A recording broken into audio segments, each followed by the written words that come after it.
Gəldim, girdim evə bax. Soyundum kurtkamı. Gəlib görürəm nə?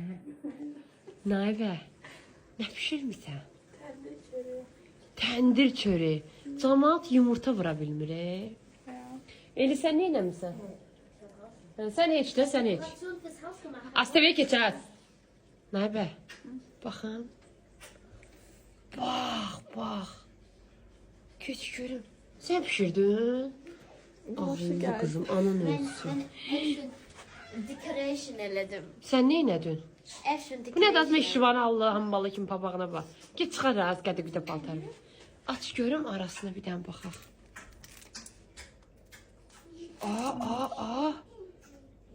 Qəşəng, yaxşısan. Anan ölsün, əlim batdıqda bir dənə baxım ortasına. Az, heç ərimə belə çörək pişirə bilirsən az. Şəppili. Bax, bu bəziləri. Bir iylənmisiniz, bax. Halaldır qızıma. Ancaq o kein Rezept angeschaut. Süße.